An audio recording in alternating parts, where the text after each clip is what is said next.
One of the crops we grow most of on the kitchen garden plot is carrots. It's just so useful in the kitchen. We never grow too many. One big problem with carrots though is carrot fly. It's a really damaging pest. Little maggots get into the roots and start to tunnel into the roots, and you just can't use them. Lots of ways though to get round the problem. One of those is to use seed tapes. Now this tape has got the carrot seeds pre-sown into it, and what it means is that you don't have to thin the seeds. As soon as you start thinning carrot seeds, then you create the smells, the flies get the smell of the carrots and they come in from miles around. So using tapes helps to avoid that. Other ways to avoid it as well, which I'll talk about in a little while. So what we're going to do is sow our tapes. First thing to do, just take a hoe and make yourself a drill in the soil. Now it's going to have to be a little bit deeper and wider than it would be with sowing ordinary seeds. So we're going to make a drill about 1/2 inch deep and about 1 inch or so wide in the soil. Now this soil's been well prepared. It's had some fertilizer added, but no manure. If you add manure to the soil where you're going to grow carrots, they tend to fork. You get forked roots. Again, not very good. So use soil that you haven't added any manure to in the last year. Now, having created the drill, one thing to mention when you're using tapes, they're made of paper, and it does mean that you have to water a little bit more often than you would if you were sowing ordinary seeds. Otherwise the poor old seeds can't germinate through the paper. So what I'm going to do first, before I put the tape in, is just gently water the bottom of the drill.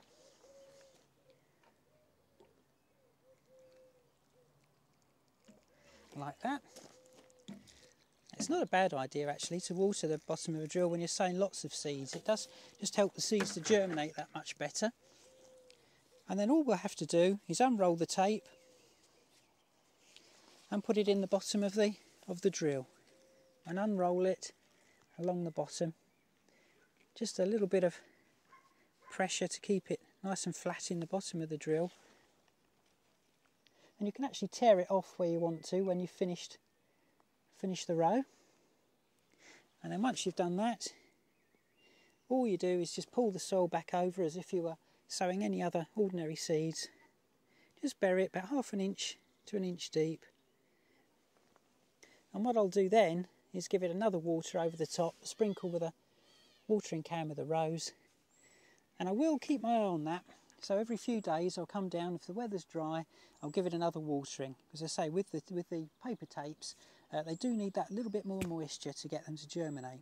Once they have germinated, you'll notice that the seeds are nicely spaced, and all you'll have to do is just let them grow. Won't have to thin them. By the time you do need to thin them, you'll be able to pull little baby carrots and use those just as little mini roots. Absolutely delicious, really sweet, and the rest of them you'll just leave to grow on. But because you haven't had to thin and keep thinning, you haven't had the smell of the carrots in the air to attract the carrot fly to your crops, so much cleaner. Once we've done our sowing and watered in our rows, another thing you can do to keep the fly away, the carrot fly, is to cover the crop with fleece. And it's the same sort of fleece. You can use the same sort of fleece that you might use early in the year to keep your seeds warm. Or you can get a sort of crop protection mesh which has slightly bigger holes in it, but too big for the carrot fly to go through. And that's quite good as well, because that lets air through to your crop. And once you cover the carrots, in fact you can leave this on for the life of the crop. As the carrots grow, they'll push up the fleece. If you leave plenty of sort of overlap, so there's plenty of give in it, the crop will just push this up, and they can just live quite happily under that until you harvest them. And of course the fly can't get to your carrots underneath.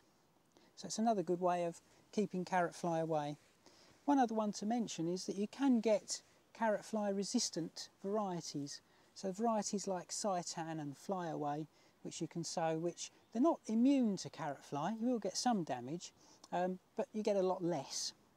And especially if you sow a row of carrot fly resistant carrots and put those in the ground, and then each side of those sow some ordinary carrots as a bit of a sacrificial crop, if you like. The flies will go to them, but leave the fly resistant ones alone, and so at least you know you're going to harvest a good row of carrots without any damage.